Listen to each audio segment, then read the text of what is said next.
ఏదో పయనం ఏదో తీరం నిరంతరం గమనం, ఏదో వయనం ఏదో గమ్యం ఇదేగా జీవితం. ఏదో పయనం ఏదో తీరం నిరంతరం గమనం, ఏదో వయనం ఏదో గమ్యం ఇదేగా జీవితం. ఆటుపాటు తప్పవులే, అలజడి మనసు ఒప్పదులే, అయినా పరుగులు ఆగవులే, ఏదో తీరం చేరునులే. కడలి బతుకు సుడులు తరచు, పడవ ప్రయాణం కడవరకు. కడలి బతుకు సుడులు తరచు, పడవ ప్రయాణం కడవరకు.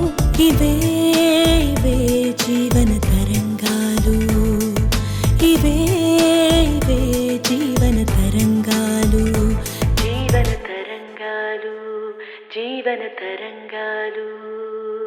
తనా తనా నా తనా నా నా తనా తనా నా నా నా తనా తనా తనా నా నా నా నా తనా తనా నా నా నా.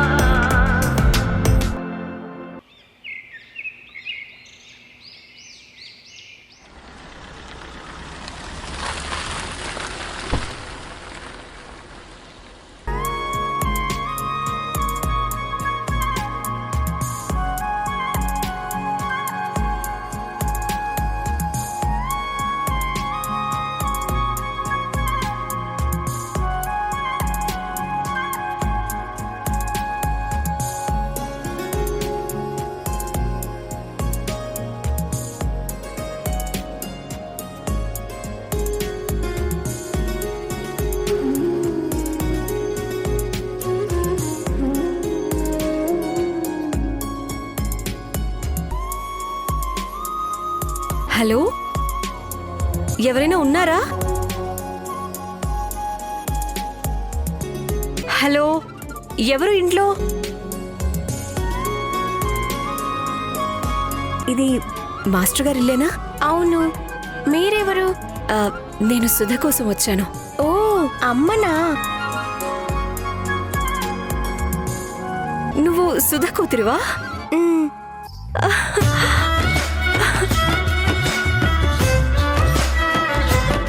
కూర్చోండి. అమ్మ మీకు తెలుసా? మాది ఇదే ఊరు. నేను మీ అమ్మ క్లాస్మేట్స్. 5th వరకు ఒకే స్కూల్, ఒకే బెంచ్. తర్వాత నేను సిటీకి వెళ్ళాను. స్కూల్ సిల్వర్ జూబ్లీ ఫంక్షన్లో కలిశాం. ఆ తర్వాత చాలా ఏళ్లయింది. ఇదిగో ఇప్పుడొచ్చాను కలిసి వెళ్దామని. మీరేం తాగుతారు? Coffee, tea? ఎండ ఎక్కువ ఉంది, మజ్జిగ తాగుతారా? ఏమీ వద్దు. అమ్మ ఎక్కడా? దేవిక వచ్చిందని చెప్పు, పరిగెత్తుకుంటూ వస్తుంది. అమ్మ లేరు. బయటికెళ్ళిందా? నేను పుట్టినప్పుడే అమ్మ చనిపోయింది.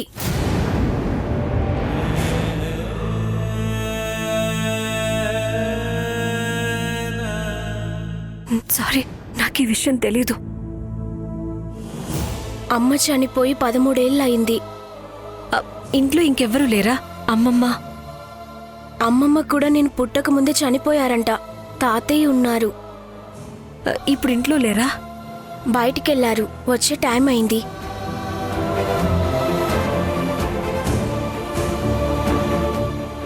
అమ్మ ఎలా ఉండేవారు? అమ్మ గురించి చెప్పండి. సుధ చాలా అందంగా ఉండేది, అచ్చం దేవకన్యలాగా. తప్పిపోయి భూమి మీద పుట్టిందని మా అమ్మ ఎప్పుడూ ఆట పట్టిస్తూ ఉండేది. అందుకే త్వరగా వెళ్ళిపోయిందేమో. ఇంతకీ అమ్మకేమైంది? ఏమో, అడిగితే తాతయ్యనే అడగాలి. నేను అడిగితే కోప్పడతారు, ఏం చెప్పరు. సరే, ఏం చదువుతున్నావు? 7th పాస్ అయ్యాను. హై స్కూల్లో చేరతానంటే తాతయ్య వద్దు అన్నారు. మీ దగ్గర అమ్మ ఫోటో ఉందా? రమ్య, అదిగో తాతయ్య వచ్చారు.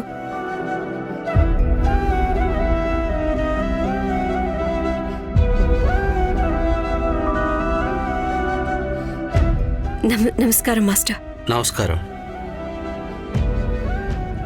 మీరు ఏమనుకోకండి, నాకు గుర్తుకు రావడం లేదు. నేను శాంతమ్మ లక్ష్మణమూర్తి గారి కూతుర్ని, దేవికని మాస్టర్. శాంతమ్మ కూతురివా?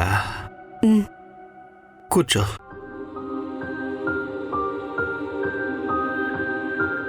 తాతయ్య నీళ్ళు.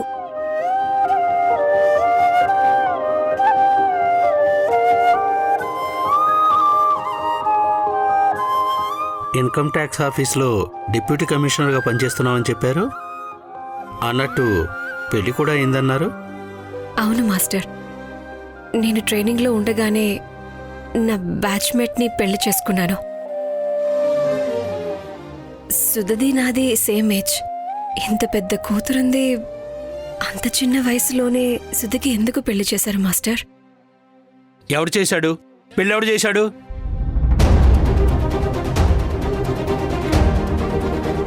తను కూడా నీలాగే ప్రేమ దోమ అని తిరిగింది. కనీసం నీకు పెళ్ళయింది, అబ్బాయి ఎవరో తెలుసు.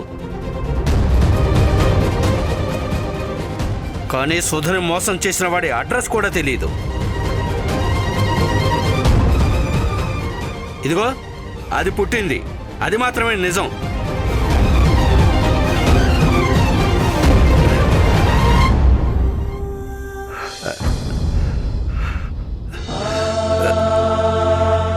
చూడమ్మా, నిన్న అలా అనాలని కాదు, ఏదో బాధలో అనేసాను. పర్వాలేదు మాస్టర్, మీ ఆవేదన నాకు అర్థమైంది. ఏం చేస్తాం చెప్పమ్మా? ప్రేమించి వెళ్ళిపోతారు, తిరిగొచ్చి మళ్ళీ మళ్ళీ చంపుతారు.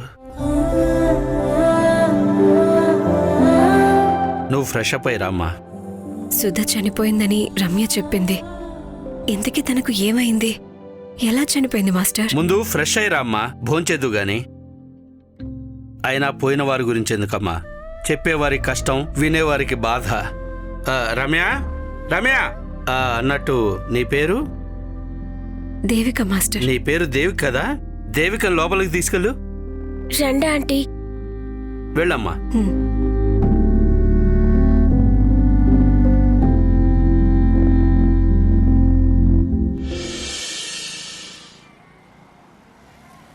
సుధకి ఏమైందో చెప్పండి మాస్టర్. రమ్య ఎక్కడుంది? లోపల రెడీ అవుతుంది. ఏమీ లేదమ్మా, రమ్య మన మాటలు వింటే తన మనసుకు బాధ కలుగుతుంది. వాళ్ళ అమ్మ గురించి రమ్య ఎన్నిసార్లు అడిగినా నేనేం చెప్పలేదు. వదిలేయమ్మా, అదేమన్నా చందమామ కదా విని సంబరపడ్డానికి.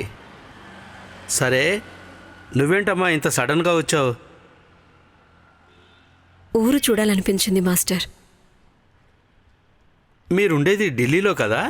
అవును మాస్టర్, ట్రాన్స్ఫర్ పెట్టుకుని సిటీకొచ్చా. సోమవారం జాయినింగ్. ఈలోపు నేను పుట్టిన ఊరు, ఇక్కడ గుడి బడి చూద్దామని వచ్చాను. ముఖ్యంగా సుధని కలవాలనొచ్చాను. అంతా మారిపోయిందమ్మా. ఊరు మారిపోయింది, స్కూలు మారిపోయింది. నువ్విక్కడికొచ్చి ఎన్నాళ్ళయిందమ్మా? స్కూల్ సిల్వర్ జూబ్లీ ఫంక్షన్కి వచ్చాను. చాలా కాలం తర్వాత ఇప్పటికి రావటం కుదిరింది. అప్పటికి ఇప్పటికీ ఎన్నో మార్పులు వచ్చాయమ్మా. పిల్లలు కొందరు జాబుల కోసం సిటీకి వెళ్ళారు, ఇంకొందరు ఫారిన్ వెళ్ళిపోయారు. మాలాంటి ముసలివాళ్ళం ఇక్కడే మిగిలిపోయాం. రీయూనియన్ ఫంక్షన్స్లో ఓల్డ్ స్టూడెంట్స్ వచ్చి కలిసిపోతూ ఉంటారు. ఇప్పుడు టీవీ, ఫ్రిడ్జు, ఫోను, ఇంటర్నెట్ అన్ని సౌకర్యాలు అందుబాటులో ఉన్నాయి. కానీ మనిషికి మాత్రం అందుబాటులో ఉండటం లేదు. ప్రతి మనిషి చేతిలో సెల్ ఫోన్ ఉంటుంది, కానీ వాళ్ళు మనుషులతో మాట్లాడడం లేదు. సెల్ ఫోన్ నుంచి తలెత్తి చూస్తేనే కదా టెక్నాలజీ పెరిగాక ఇంట్లో వాళ్ళతో మాట్లాడేంత టైం ఎవరికీ ఉండడం లేదమ్మా. ఎవరి బిజీలో వాళ్ళు ఉంటున్నారు. టెక్నాలజీతో పాటు మనుషులు స్పీడుగా మారిపోతున్నారు. స్కూల్ గ్రౌండ్లో కానుగ చెట్టు ఉండేది. అక్కడ సుధా కోతి కొమ్మచ్చి ఆడుతూ చేతులకు ఎన్నిసార్లు దెబ్బలు తగిలించుకుందో. మగరాయుడిలా ఉండేది. నా కొడుకైనా కూతురైనా అన్నీ తనే అనుకున్నా. కానీ నన్ను వదిలేసి వెళ్ళిపోయింది. ఇప్పుడు ఆ చెట్టు లేదు, కొట్టేశారు. అంత దూరాన్నించి సుధని వెతుక్కుంటూ వచ్చావు. అంతా ఓకేనా? అంతా బానే ఉంది మాస్టర్. లవ్ మ్యారేజ్ చేసుకున్నానని అమ్మ అక్క మాట్లాడడం మానేశారు. నేను ఢిల్లీలో సెటిల్ అయ్యాను. కానీ కొన్ని రోజుల తర్వాత ఏదో తెలియని బాధ. అందరినీ చూడాలని ట్రాన్స్ఫర్ తీసుకుని వచ్చాను. ఇప్పుడు అమ్మ, అక్క, పిల్లలు ఎలా రిసీవ్ చేసుకుంటారో తెలీదు. అది ఫేస్ చేసే ముందు ఇక్కడికొచ్చాను. మరి నీ పిల్లలు లేరు. కాలేదా లేక వద్దనుకున్నారా? కావాలి అని ఎప్పుడూ అనిపించలేదు. ఇద్దరూ జాబులో ఉన్నారు. పిల్లలంటే అదొక బాధ్యత, అందుకే అనిపించుండదు. నేను రెడీ, ఇక వెళ్దామా? సరే మాస్టర్, మేం ఊరు చూసొస్తాం.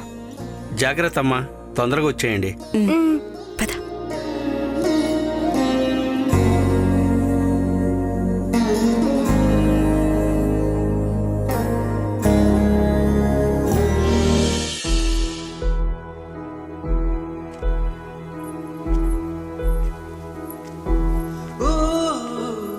చిన్నప్పుడు మీ అమ్మ నేను ఇదంతా తిరిగి ఆడుకునేవాళ్ళం.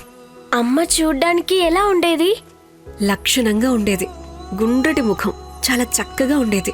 నాలానా? కాదు, నీకంటే పెద్ద కళ్ళు, పొడవైన జుట్టు, చాలా అందంగా ఉండేది. మరి నేను అమ్మలా ఉండనా? నీ మాటలు మాత్రం మీ అమ్మలాగే ఉన్నాయి, ముద్దు ముద్దుగా. మార్నింగ్ మీరు అమ్మ గురించి అడుగుతున్నప్పుడు మీలో అమ్మ మీదున్న అఫెక్షన్ కనిపించింది. మీకు మా అమ్మ అంటే అంత ఇష్టమా? ఒక్క మాటలో చెప్పలేను. చాలా క్లోజ్ ఫ్రెండ్స్. మాది అన్కండిషనల్ ఫ్రెండ్షిప్ అనుకో. ఆ, ఆంటీ, మిమ్మల్ని అప్పుడప్పుడు కలవచ్చా? ఈ ఊర్లోనే ఉంటారు కదా, ఇల్లెక్కడ తీసుకుంటారు? క్వార్టర్స్ ఇస్తారు. పెద్దగా ఉంటుందా? అవును. క్లీనింగ్కే సగం రోజు పోతుంది. మరి పని మనిషి ఉందా?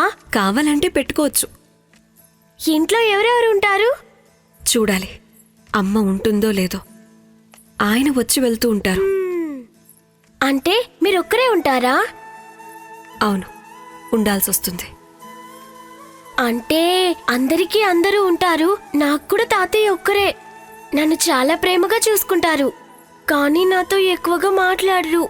మాట్లాడితే మా అమ్మ నాన్న గురించి అడుగుతానేమోనని భయం. స్కూల్కి కూడా వద్దన్నారు. సండే ఫ్రెండ్స్తో ఆడుకుంటాను.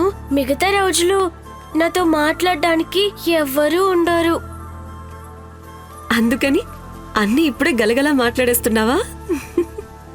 అమ్ముంటే బాగుండా ఆంటీ, అన్నీ చెప్పుకోవచ్చు.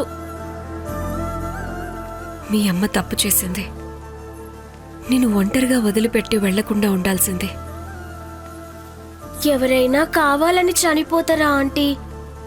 పాపం అమ్మ.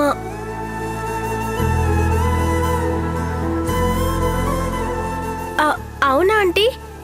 మీకు వంట చేసుకోవడానికి టైం ఉండదు కదా? ఆంటీ ఆంటీ, తాతకు చెప్పి నన్ను మీ వెంట తీసుకెళ్ళండి.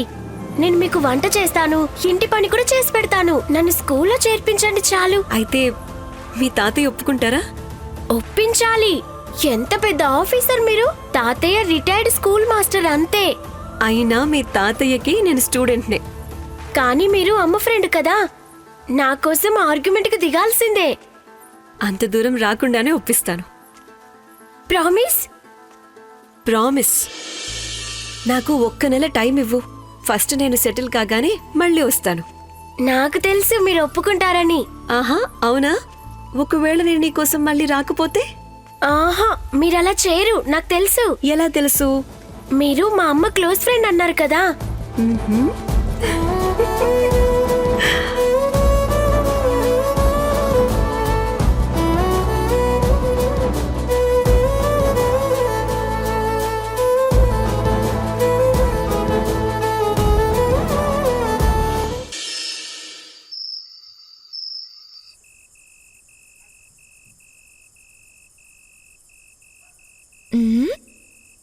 ఆకాశంలో చుక్కలు లెక్క పెడుతున్నావా అమ్మా? అందరమ్మలు రవ్వల నెక్లెస్ చేయిస్తే మా అమ్మ చుక్కలు తెంపుకొచ్చి నెక్లెస్ చేయిస్తుంది. అంతేనా అమ్మా? ఆశలేం పెట్టుకోకు. నేనక్కడే ఇల్లు కట్టుకుంటాను. నా ఇల్లు ఇక్కడ కాదు, అక్కడ. ఎందుకమ్మా అలా మాట్లాడుతున్నావు? ఇప్పుడు ఏమైందని? ఈ ఇల్లు మీ అన్నయ్యకి ఇచ్చేసి అక్కడికి వెళ్ళిపోతాను. ఇంటికి అన్నయ్య ఏమన్నాడమ్మా? ఇల్లంటే ఇల్లు కాదు, అందమైన పొదరిల్లు. ఈ ఇల్లే కొత్త ఇంటికి పునాది వేస్తుందమ్మా. కొంగొత్త రుణాలిప్పిస్తుందమ్మా. తాకట్టుతో వరాలు కురిపిస్తుందమ్మా. ఇల్లంటే ఇల్లు కాదు. ఈ ఇల్లు మీ అన్న పాలిట కల్పతరు అన్నాడమ్మా. అమ్మా, మంచి రైమింగ్ లో చెప్తున్నావు. నీలో మంచి కవయిత్రి ఉంది. డిగ్రీ తర్వాత నేను తెలుగు సాహిత్యంలో ఎంఏ చేయాలనుకున్నాను.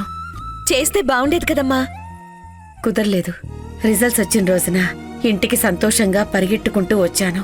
అంతలోనే నాన్నకి హార్ట్ అటాక్. ఆ టైంలోనే నా రిజల్ట్స్. చదువు గురించి కాదు, నాన్న చితికి ఎవరు నిప్పు పెడతారా అని ఎదురు చూపులు. మగపిల్లలు లేరు. అప్పుడు మీ నాన్న వచ్చారు. నాన్న నీకు ముందే తెలుసా అమ్మా? దూరపు చుట్టూ. మా నాన్న కీడు ఘడియల్లో చనిపోయారని జ్యోతిష్య పండితులు ఆ టైంలో గోదానం అన్నారు.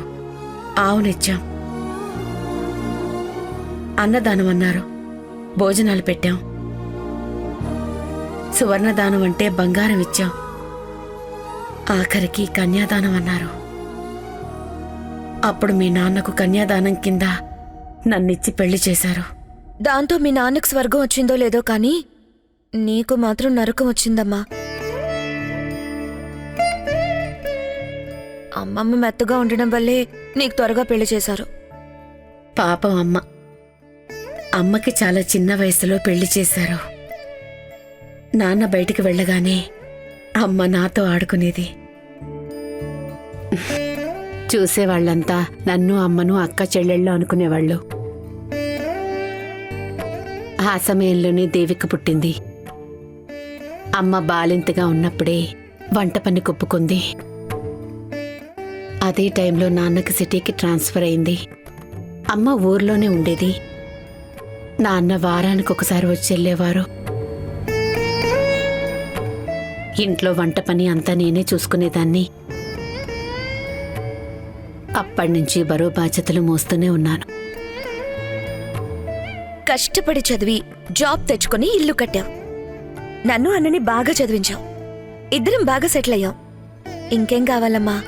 కష్టపడింది చాలు, ఇక రిలాక్స్ అవ్వు. కానీ వాడికి ఇల్లు కట్టుకోవడానికి ఈ ఇంటిపై లోన్ తీసివ్వమంటున్నాడు. లోనే కదా, వాళ్లే తీర్చేసుకుంటారు. తీర్చకపోతే నేను తీరుస్తాను, అంతే. నువ్వు కొడుగ్గా పుట్టాల్సిందే. కూతురికి కూడా సమాన వాటా హక్కుగా ఉంటుంది కదా, అది ఆస్తుల్లో అయినా బాధ్యతల్లో అయినా. అలా నువ్వు గట్టిగా అడిగితే ఈ ఇంటిని తాకట్టు పెట్టడం కుదరదు అని మహేష్కి నేను ఈజీగా చెప్పేయొచ్చు. నాపై అంత ఒత్తిడి ఉండదు. నువ్వేం టెన్షన్ పడకమ్మా, నిశ్చింతగా ఉండు. ఈ ఇంటిని లోన్ కోసం తాకట్టు పెట్టాలంటే నాకు మనసు రావడం లేదే. సో కొడుకు కన్నా ఇల్లే ముఖ్యం అంటావు? కాదే, లోన్ పెడితే ఇల్లు పోతుందేమోనని భయం. లోన్ తీసుకోకపోతే కొడుకు బాధపడతాడని బెంగ. అందుకే చిన్న అబద్ధంతో ఆస్తి ఉంటుంది, కొడుకు ఉంటాడని ఆశ. ఇంటితో పెనవేసుకున్న జ్ఞాపకాల అనుబంధం, కొడుకుతో రక్త సంబంధం ఏదీ చెదిరిపోకూడదని. అలా ఉండాలంటే బిగ్ బ్రేకింగ్ న్యూస్. తల్లి అహర్నిశలు కష్టపడిన ఇంట్లో తను కూడా వాట అడుగుతున్న కూతురు. ఆపదలో ఉన్న అన్నకి ఇంటిపై లోన్ రాకుండా కోర్టు మెట్లెక్కుతున్న చెల్లి. ఇదే సాకుతో కొడుకుపై కపట ప్రేమతో కన్నీళ్లు కార్చి ఎమోషనల్ గా ఏం చేయను మై డియర్ సన్, నేను నీకు హెల్ప్ చేయలేకపోతున్నాను. నీ చెల్లి చేసిన మోసంతో నీ కొత్తింటికి ఇటుక కూడా ఎప్పించలేని ఇరకాటంలో పడిపోయాను. ఇక చాలు ఆపవే. మరీ అంత క్రూరమైన తల్లిగా నేను ఉండలేను. తప్పదు మరి. అప్పుడే ఇల్లు సేఫ్, తల్లి సేఫ్, కొడుకు సేఫ్. ఇక్కడ బ్లేమ్ అయ్యేది కీర్తి మాత్రమే. ఏమంటావమ్మా? మాటలతోనే మాయ చేస్తావే. మరి నీ కూతురంటే ఏమనుకున్నావు? సరేరా. 7 అంతస్తుల మేడలో చక్కటి రాజకుమారి. ఆమెనొక రాక్షసుడు తీసుకుని వెళ్ళిపోయాడు. వాడి ప్రాణాలు 7 పర్వతాల అవతల 7 సముద్రాలు దాటాక ఒక చెట్టు తొర్రలో ఉన్న చిలుకలో ఉన్నాయి. ఆ చిలుక రెక్కలు విరిస్తే రాక్షసుడి చేతులు విరిగిపోతాయి. చిలుక మెడ విరిస్తే ఆ రాక్షసుడి ప్రాణాలే పోతాయి. ఇది తెలుసుకున్న రాజకుమారుడు రాజకుమారి జాడ వెతికి పట్టి ఆ చిలుక ఉన్న చోటికి చేరుకున్నాడు. ఆ తర్వాత లాస్ట్ వరకు కథ ఎప్పుడూ వినలేదు. ఆ తర్వాత ఏమైందని అడగలేదు. ఉరుకులు పరుగుల జీవితం. స్కూల్ అయింది, కాలేజ్ అయింది, జాబ్ వచ్చింది, పెళ్ళయింది, కాపురం ఒక కొలిక్కొచ్చింది. ఇప్పుడు సుధని వెతుక్కుంటూ వచ్చా. కానీ తను లేదు. కాలం తనలో కలిపేసుకునే వాస్తవాలు ఆ తర్వాత కొందరికి కథలవుతాయి, ఇంకొందరికి వ్యధలవుతాయి. అది నీకు అర్థం కాదులే. అయినా రాజకుమారుడు వచ్చే వరకు రాజకుమారి ఎక్కడుంటుంది? ఆ రాక్షసుడి దగ్గరుంటే బోరు కొడుతుంది కదా. అయినా రాజకుమారి అలర్ట్ గా ఉండాల్సింది. ఏంటి ఏమన్నా? రాజకుమారి అయినా సరే అమ్మాయి కాబట్టి అలర్ట్ గా ఉండాలి అంటున్నా.